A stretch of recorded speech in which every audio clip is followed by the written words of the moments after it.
Line. Yakety yak, don't talk back. To Major Johnny Poulos with the Mississippi Highway Patrol. Major, how you doing today, sir? Whoop, we have a technical difficulty.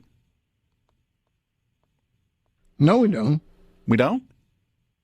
Hey, Dave. There he is. Okay, yeah. Hey. How you doing, sir? Hadn't talked to you in a while. Yeah, good morning. And you're correct. It's been a while. Yeah, it has. How are things going? Well, it's been pretty busy. And, we're in that really heavily traveled part of the year, beginning the summer vacation season. So, you know the conversation. You know the conversation that we normally have, and we're hoping it's going to be a safe summer vacation season. And kicking it off this weekend, Mississippi Highway Patrol is going to be out. And out in force. I assume you're close to all hands on deck this weekend. Yes, that's correct. And, we began Wednesday, Dave, with the line-to-line safety initiative. And we worked in conjunction with the Louisiana State Police and the Tennessee Highway Patrol, and it was a very successful traffic safety initiative. And you're gonna see more of that. And when I say traffic safety initiative, that's exactly what it is. It's not about how many citations can be written. It's about the number of crashes. The lower the number of crashes, and to save lives. And that's going to be our mission this weekend as well. Well, Perez has been promoting it, saying that you were going to tell us where all the roadblocks were. Well, the actual checkpoints, we always have them in place, and I couldn't help but to tell Perez that the only people that should be concerned about the checkpoints are the people that will not be doing the right thing behind the wheel. Which means during the next break, I'm going to question Perez about his plans for the weekend. Well, we've got plans for Perez. He just doesn't know yet. Your book has already been filled, my friend, so just go ahead and block out the time for it. That's right. Major, let me ask you something, because maybe it's just my perception from the outside looking in, but I have seen an awful lot of reports of traffic accidents and crashes over the last couple of weeks. Are we seeing an uptick in this kind of thing? Yes, we are. And we attribute that to COVID levels being at the levels they are now. And it's great. And I think everyone has been waiting on that. And with that being said, that means you're going to have more people traveling, going to different destinations. A lot of these certain areas of the nation are opening now. Resorts are opening, and people are traveling. But unfortunately, what happens when we have a lot of cars on the roadways? We have people that are driving in a distracted manner. People are not wearing their seat belts, not paying attention, and that's why we're seeing the uptick in the crash numbers. Well, and one thing that I think contributes to that, because for years we have talked about the impact of drunk driving, which is a bad thing, and you should not do it. We just spent some time talking about how many people grill while they're drunk. Don't grill and get drunk and then get in the car, obviously. But distracted driving, it's kind of sneaking up on drunk driving as the major problem in terms of statistics, isn't it?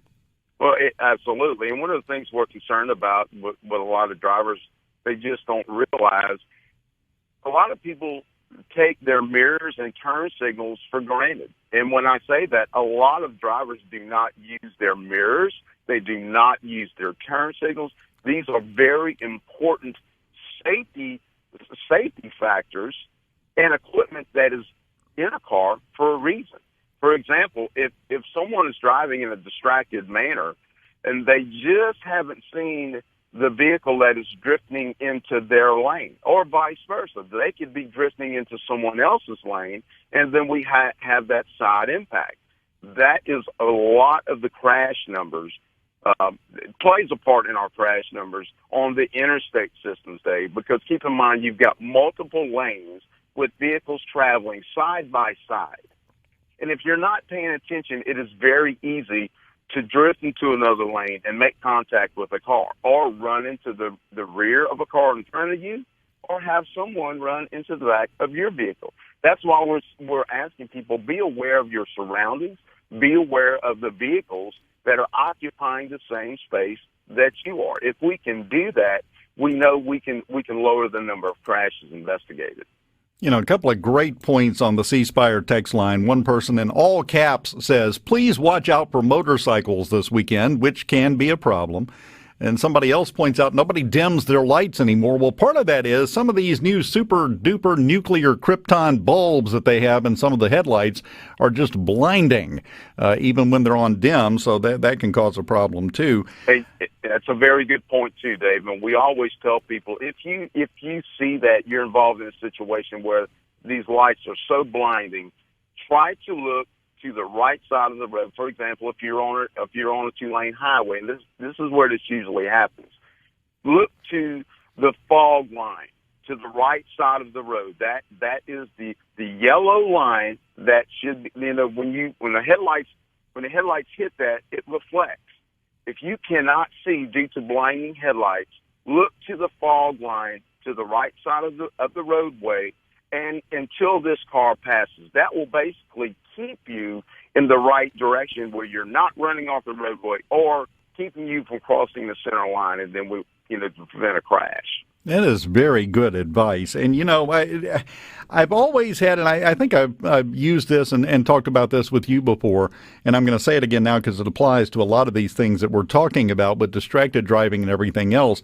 To me, a good rule of thumb when you're driving is always assume everybody else on the road is about to do the stupidest thing possible and be ready for it and adapt and adjust what you're doing to avoid the crash. Because a lot of time people are involved in a crash, you kind of alluded to this a minute ago, not because of something they did wrong, it's just they didn't react to somebody else doing something in an incorrect manner, and it results in a crash.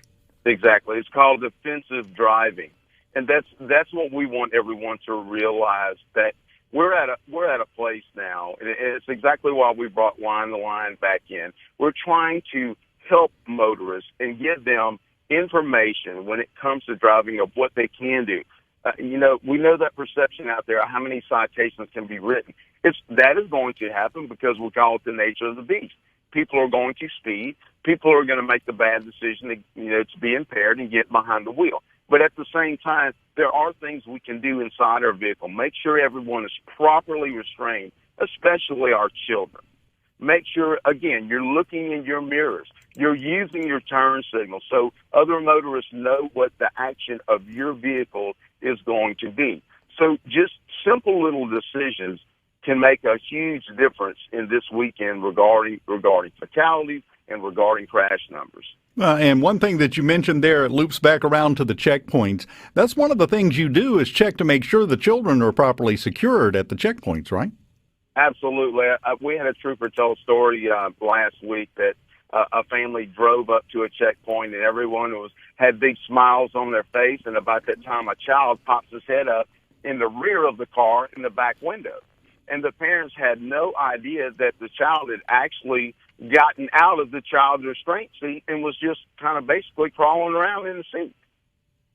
And so that's a perfect example of that situation where the trooper was able to say, how are y'all doing? I see your child's having a fun time in the back seat. They didn't even realize the child had gotten out of the car seat. I guarantee you they got that sinking feeling in their stomach as soon as the trooper said that.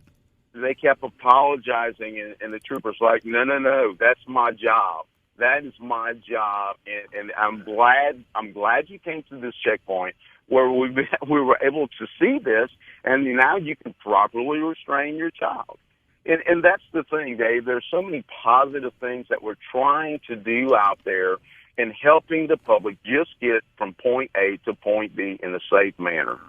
And one other thing that I've noticed is somebody just mentioned on the C Spire text line that I want to make sure to shed a little light on because it is the law, and I think some people still don't realize that. Rusty up in Oxford, please slow down and move over for tow trucks and law enforcement on the shoulders of roadways. That's the law now, right, Major?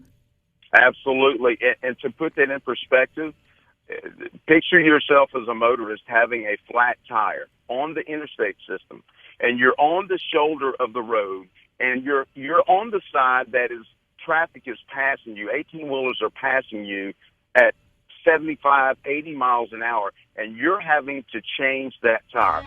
Wouldn't you want traffic to move over? Exactly. That's why it applies to any vehicle you see on the side of the road. That's exactly right. And that's how we save lives with the move over law for first responders, law enforcement officers, and the public if they have some type of issue that disables their vehicle and they're having to travel to the shoulder of the road to address it. That's why the law is in place. Major Johnny Poulos, he and his crew are going to be out in force this weekend, making sure that you have a safe Memorial Day weekend. Do your part to help them. Major, we don't need to take so much time to catch up. It's been too long. No, we definitely need to get together, Dave. And Perez, we're watching. Thanks, Major. You brought it on yourself, buddy. Major Johnny Poulos, Mississippi Highway Patrol. We appreciate